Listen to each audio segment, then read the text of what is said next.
My adopted brother betrayed me by sleeping with my fiancée before the wedding. He thought he won, but I made sure he lost everything. So, I'm sitting here at 3 a.m., with bloody knuckles, barely holding it together. I figured I'd write this down while I'm still processing this love. Maybe it'll help someone spot the red flags I missed. Some background. I have an adopted brother, I'll call him Alex, who has always been the golden child in our family. My parents brought him home when I was 4, and from day one, it was like they built something with this kid while I was just an afterthought, the backup quarterback. Maybe it was some kind of overcompensation, like they had to prove they loved him just as much, maybe more, because he wasn't theirs by blood. Every birthday, every Christmas, every time we were in the same room, it always felt like they were going the extra mile for him. Meanwhile, I was just there. Their biological kid, the one who didn't need the special treatment. Alex was the charming one. He got straight A's without even trying, was captain of whatever sports team he felt like joining that semester. Meanwhile, I was just the regular bio kid they already had. Don't get me wrong, my parents fed and clothed me and all that, but there was always this vibe where Alex could do no wrong, and I was just supposed to suck it up. My dad missed my high school graduation because Alex had a tennis tournament the same day. That kind of love was normal. Fast forward to now. I'm 32, male, he's 30. Alex works at this fancy investment firm, drives a Tesla, has that downtown penthouse with the glass walls. I always wondered if part of him felt like he had something to prove, like being adopted meant he had to outshine me at everything just to secure his place. Maybe he thought being the better son would erase the fact that he wasn't their real son. If that was the case, he sure as hell succeeded because I busted my a-hole. To become a firefighter, made lieutenant last year, youngest in my district. I love my job, I literally save lives, but to my parents, it still doesn't compare to Alex's Wall Street love. I'm not making surprise trip to Italy money like Golden Boy. Then I met Mia. God, guys, she's smart, hot as hell, funny, and for once, someone who saw me not as Alex's brother but as Jake. She's a graphic designer, has this awesome sleeve tattoo of geometric shapes that still somehow looks classy. We dated for 3 years, and when I proposed, she said yes without even hesitating. Now here's where it gets messed up. My parents, of course, insisted Alex help with the wedding planning. He's got connections, Jake. He knows the right people. Mia thought it was great too. Who wouldn't want a fancy wedding at half price? So Alex volunteered to handle the hotel arrangements for the wedding party and stuff. You've got enough on your plate with your work schedule, bro. Let me take care of it, he said, showing me screenshots of the bookings on his phone. Always the helpful one, always there, like a damn snake waiting to strike. So there I was at the rehearsal dinner. Nothing seemed off until I realized I hadn't seen Mia for like an hour. She texted, saying she was feeling overwhelmed and needed some air. I figured it was just normal bride jitters or whatever. I tried calling, but it went straight to voicemail. Then I noticed Alex was gone too. Probably went to grab more ice, someone said, but his car wasn't in the parking lot. Something in my gut felt wrong, like when you walk into a room that's too quiet on a fire call. I opened Instagram to message Mia when I saw she'd posted a story for like a second before deleting it. But I caught the hotel room number in the background, different from ours. Room 312. Here's the thing about being with someone for 3 years, you know their passcode. Mia never changed hers, her sister's birthday. I checked her recent texts with Alex. Lots of wedding planning stuff, but then more personal love. Flirty, can't wait to see you tonight kind of texts. I took the elevator up to 312 and used the spare key card Alex had given me in case of an emergency. The damn irony. The hallway was dead quiet except for my footsteps and some ice machine humming in the distance. My hands were shaking so bad I almost dropped the key card. The door beeped green. They didn't even hear me come in at first. I didn't yell, didn't slam the door, just stood there, taking it all in. My mind raced on what I should do at this shitty moment. I did the first thing that came to mind, taking pictures on my phone. Evidence. That's when Alex noticed me. This a-hole didn't jump or try to cover up. He just smirked. Actually damn smirked. She was never yours to begin with, he said, reaching for his phone. Want to see the messages? How long this has been going on? How she comes to me every time you're working those 24-hour shifts? Mia was crying, as if she's doing it involuntarily. Jake, please, I can explain. It's not what... I exhaled slowly, rolling my shoulders. That was the moment he sealed his fate. Not when he took from me, because looking at Mia now, she wasn't even worth stealing. Not when he crawled into bed with my fiancé. Not when he spent years leeching off everything that should have been mine, like he was entitled to it. It was right now, when he thought he won, when he decided to gloat. I smiled, a cold, knowing you're about to regret everything kind of smile. Yeah, I said, stepping forward, and you were never built to keep it. Then I swung and caught him with a right hook that connected with his jaw. He stumbled back, surprised that his usually calm brother had finally snapped. We crashed into the hotel desk, knocking over lamps, the TV. Mia was screaming for us to stop. Alex got in a couple of shots, but he didn't stand a chance against someone who carries people out of burning buildings for a living. I tackled him into the bathroom door, splintering it. You take everything, I barked, driving my fist into his smug face again. And for what? Her? I let out a sharp laugh, shoving him back like the worthless parasite he was. You didn't steal anything, Alex. You just took out my trash. He staggered, barely staying on his feet, finally realizing he was never built to go toe-to-toe with a man who actually earned what he had. Hotel security finally pulled us apart. My knuckles were bleeding. Alex's eye was already swelling shut, his lips split. As they dragged me out, I looked at Mia, who was clutching the sheets around her like they could somehow protect her from the mess she made. Keep the ring, I said, my voice weirdly calm. It's fake anyway. It wasn't fake, but watching her face fall was worth the lie. I sat in my truck in the hotel parking lot. I called and canceled the venue. I also called my crew chief to see if I could pick up extra shifts next week. Anything to keep busy. After sitting in my truck for like an hour that night, I finally decided to call my parents back, just to let them know the wedding was off. Simple, direct. But before I could even finish my sentence, my mom cut me off. Alex already called us. How could you, Jake, attacking your brother like that? We raised you better. Of course, he called them first. Classic Alex move, always controlling the narrative. Did he mention he was banging my fiancé? I shouted into the phone. Yeah, not my proudest moment, but I was still seeing red. Dead silence on the other end. Then my dad, there must be some misunderstanding. Alex said Mia came to him upset about having doubts, and he was just comforting her when you barged in and went crazy. Unbelievable. Even with this, they were taking his side. The golden child could do no wrong, even when caught deep in my fiancé. Yeah, he was comforting her all right with his thing. My mom gasped.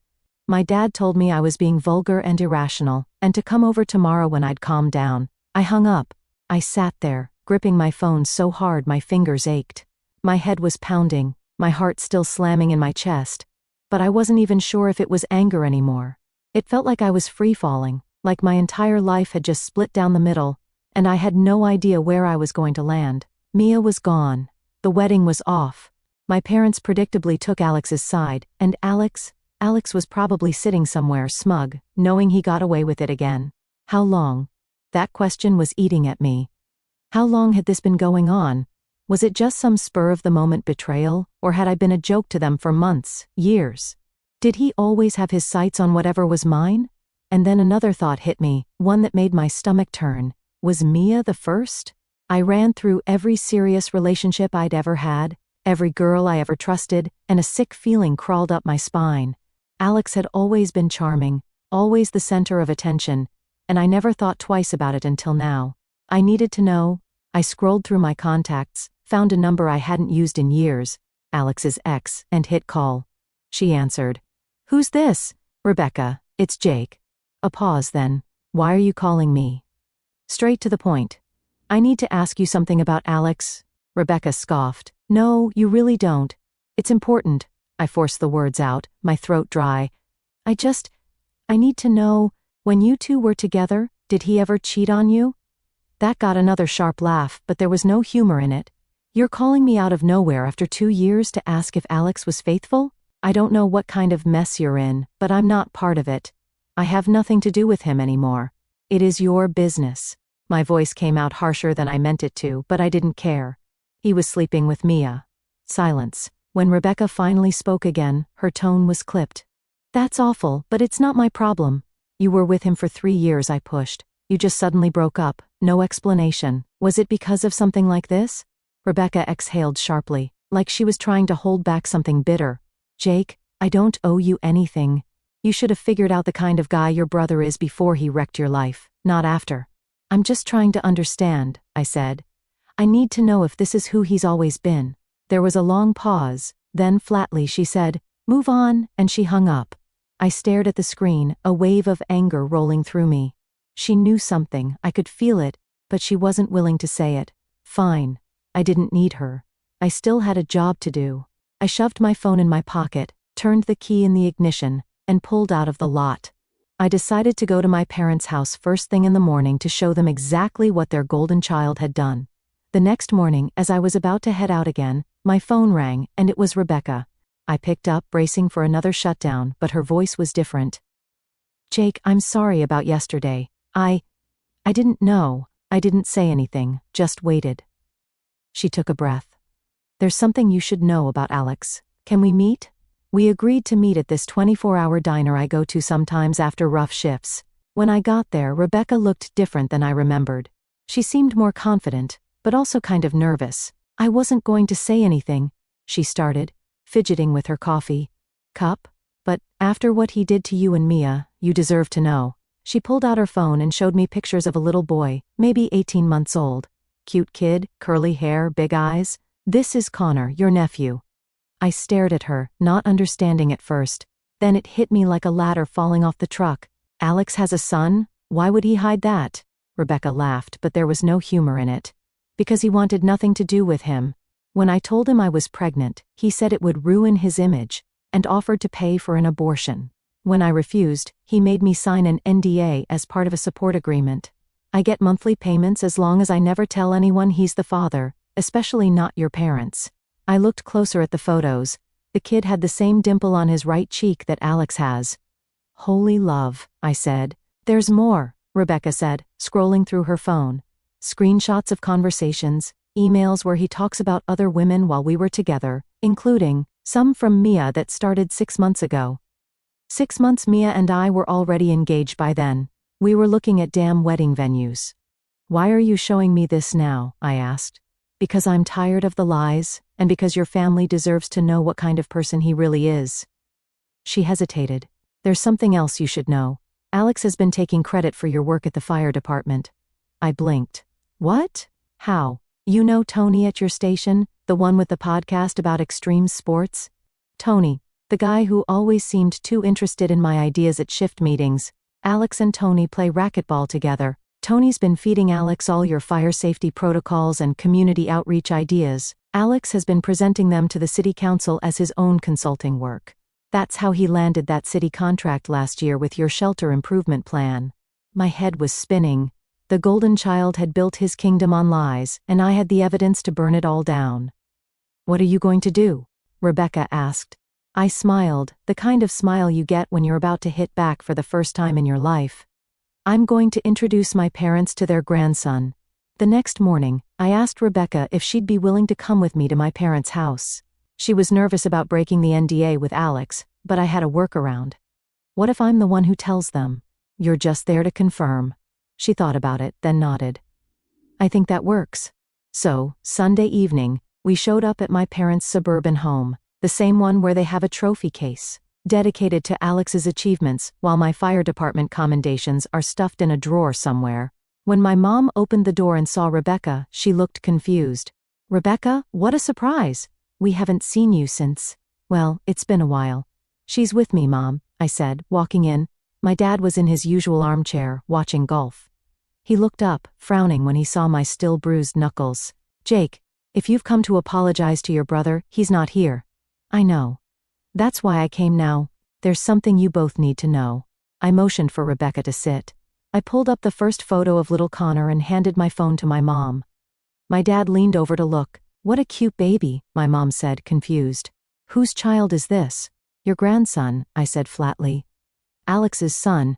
The color drained from both their faces. My dad snatched the phone, zooming in on the picture like he couldn't believe what he was seeing. That's not possible. Alex would have told us if he had a child." Rebecca spoke up. "He made me sign an agreement never to tell anyone. He pays child support on the condition I keep quiet." I swiped to the next photo. Connor at the park, the family dimple clearly visible. "Oh my God," my mom whispered. He looks just like Alex did at that age, my dad finished, voice hollow. I took back my phone and pulled up some of the screenshots Rebecca had shared. There's more. Alex has been cheating on every girlfriend he's ever had, including with my fiancée for at least 6 months. My parents sat in stunned silence as I showed message after message, date and timestamped. And, I continued, he's been stealing my work through a guy on my crew, presenting it as his own to city officials. My dad shook his head. No, there must be some explanation. That's when the front door opened, and Alex walked in. Perfect damn timing. He froze when he saw all of us in the living room, his eyes locking on Rebecca, and then the phone in my hand. One side of his face was purple from where I'd connected. What the hell is she doing here? He snarled. My mom stood up, tears in her eyes. Is it true? Do you have a son? Alex's face went through about 5 expressions in 2 seconds, finally settling on cold calculation. Rebecca's mentally unstable. That kid could be anyone's. Stop lying, Rebecca cut in, something fierce in her voice. I have the DNA test results in my purse. Connor is your son, and these people are his grandparents. My dad stood now too, looking older than I'd ever seen him. All these years, we trusted you, supported you. We always tried to make you feel like you belonged. And this is how you repay us? By lying? By hurting your brother? Alex laughed. That condescending laugh I'd heard 1,000,000 times. Oh, please. Poor Jake, always the victim. You want to know why Mia came to me? Because she was bored. Because Jake's just He didn't finish because my dad did something I had never seen in my 32 years. He slapped Alex across the face. Get out of my house, he said, voice shaking. Now. Alex looked stunned, touching his cheek where the slap had landed on top of my bruise. Then his eyes narrowed. Fine. But don't expect another dime from me. No more vacations, no more helping with the mortgage, you're on your own. As he stormed out, slamming the door, my parents collapsed onto the couch. My mom was openly sobbing now. I'm so sorry, Jake, she kept saying. We didn't know, we didn't see. It wasn't the vindication I'd expected, it just felt sad. After Rebecca left, I stayed for a couple more hours, just talking with them. They had a lot of questions about Connor. When was he born? Does he have any allergies? Does he like dinosaurs or trucks? Kids not even 2, so both, I guess. Monday morning I spent canceling all the remaining wedding stuff. Pro tip, when vendors hear my brother slept with the bride, they get surprisingly flexible about refund policies. Most gave back at least 70%. Even the venue that was supposed to be non-refundable. The few who were being dicks about it? Let's just say their Yelp pages are about to get some pretty detailed reviews. Mia's been blowing up my phone, first with teary apologies, then with accusations like, you never made me feel special, and you work too much, then back to begging forgiveness. The most recent one was a voice message where she's crying so hard I can barely understand her, saying she made a huge mistake and Alex manipulated her. I haven't blocked her. I'm just letting the messages pile up in case I need them later. Plus it's kind of satisfying watching her spiral, not gonna lie. The interesting part started Tuesday. Remember Tony from my fire station, the guy who was feeding info to Alex? I confronted him during shift change, laid out everything I knew. Dude turned white as a ghost.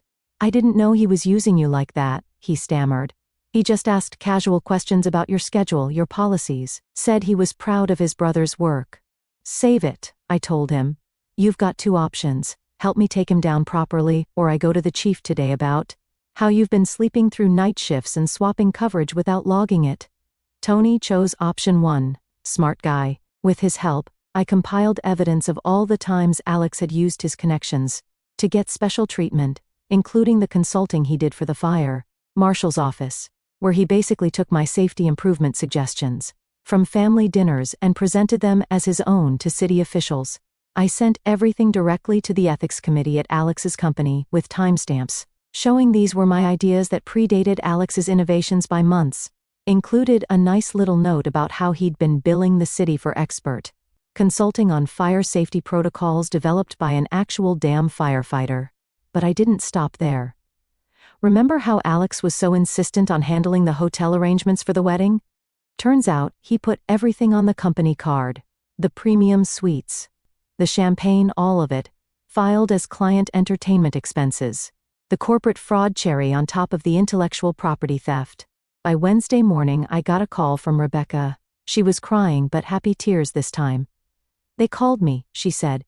Alex's parents. They want to meet Connor. Turns out my mom couldn't wait. She'd asked me for Rebecca's number and called her first thing Monday morning. They arranged for a park meetup on Thursday. I don't think Alex knows yet, Rebecca said. He hasn't changed the child support deposit or anything. He will soon, I told her. Sure enough, Wednesday afternoon, my phone blew up with texts from Alex. What the hell did you do? My boss just called me in for an emergency meeting, you damn snake. I didn't respond, just let him stew. Thursday morning, I was on shift when the station TV caught my eye. Local news was showing Alex's investment firm. The ticker at the bottom read, "Local investment banker suspended amid ethics investigation." My captain saw me staring and clapped me on the shoulder. Isn't that your brother's firm? Yeah, I said, trying not to smile too obviously. Huh, he said.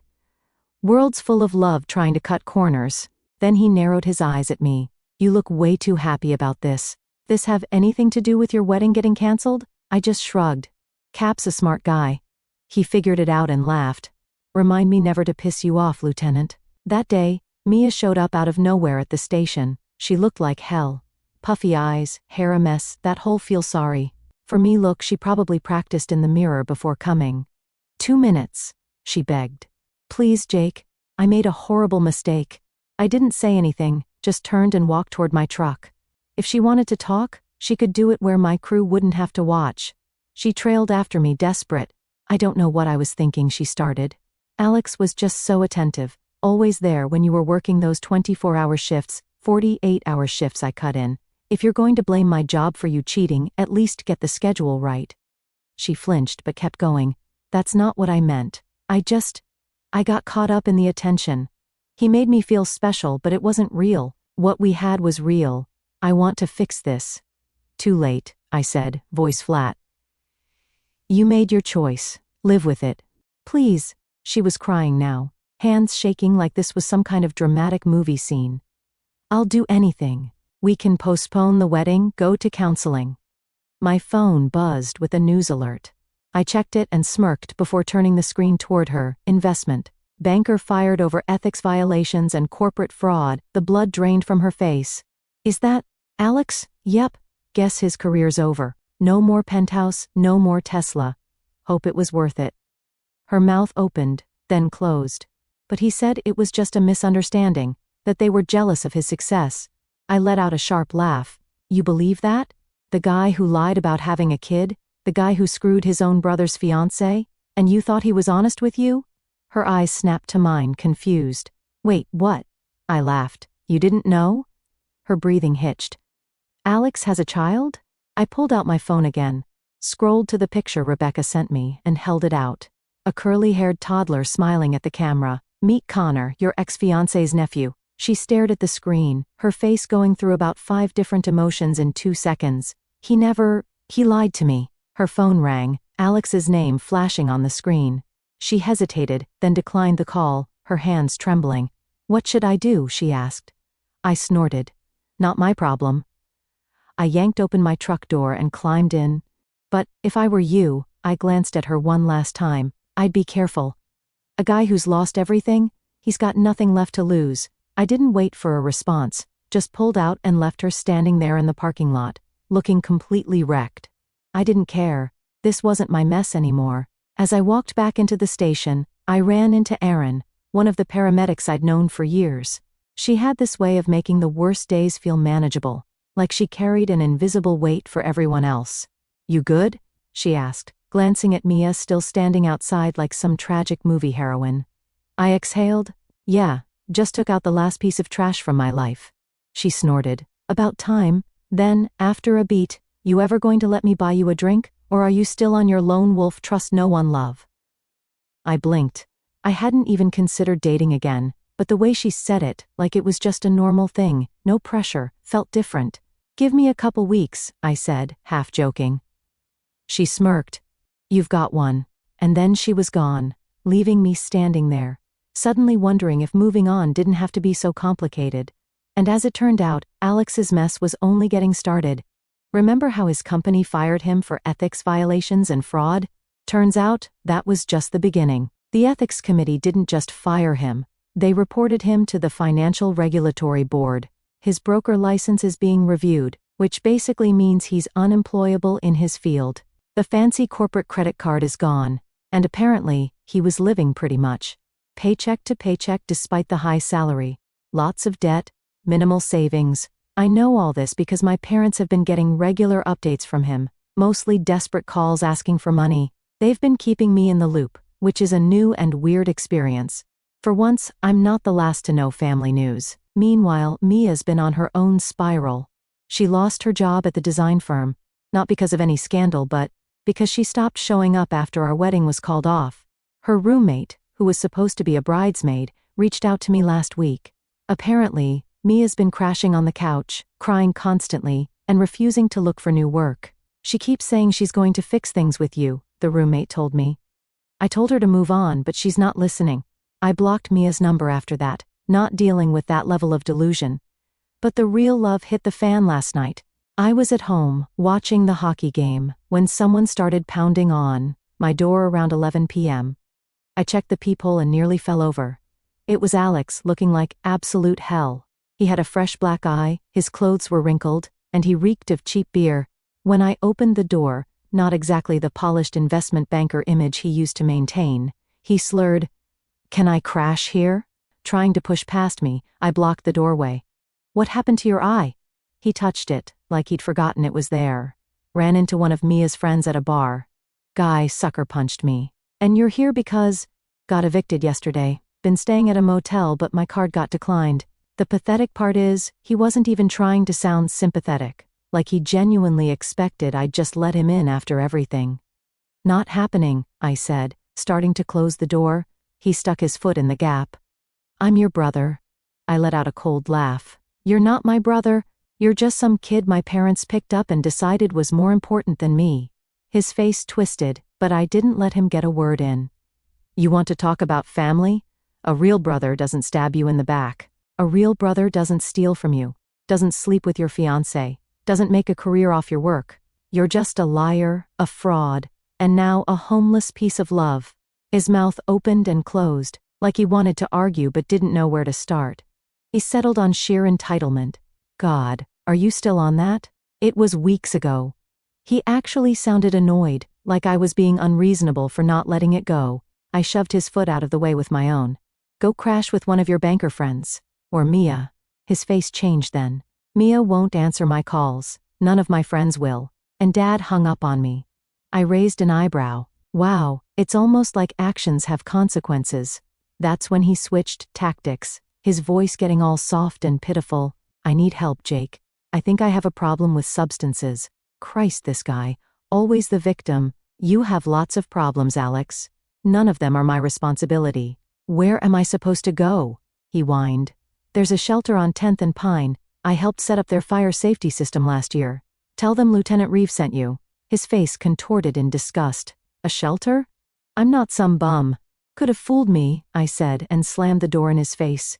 He started pounding on it again, yelling all kinds of love about how I'd ruined his life and always been jealous. Classic Alex, rock bottom and still convinced it's everyone else's fault. I turned up the TV volume and let him tire himself out. My neighbor across the hall, a retired detective, poked her head out at one point. I heard Alex try to charm her into letting him use her phone. That went about as well as you'd expect. Eventually he left, but not before shouting that this wasn't over. Very original threat, much scary. This morning, I got a text from a number I didn't recognize. "This is Rebecca." Alex showed up at my apartment at 3 a.m., demanding to see Connor. I called the police. They took him away but said I need a restraining order. "Can you help?"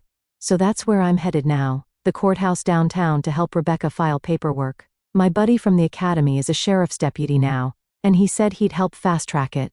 Meanwhile, my parents are beside themselves. My dad wants to get Alex into rehab. My mom's torn between the son she raised and the son she enabled. And I'm just trying to protect the innocent people caught in the wreckage Alex leaves behind. Alex finally ran out of people to con.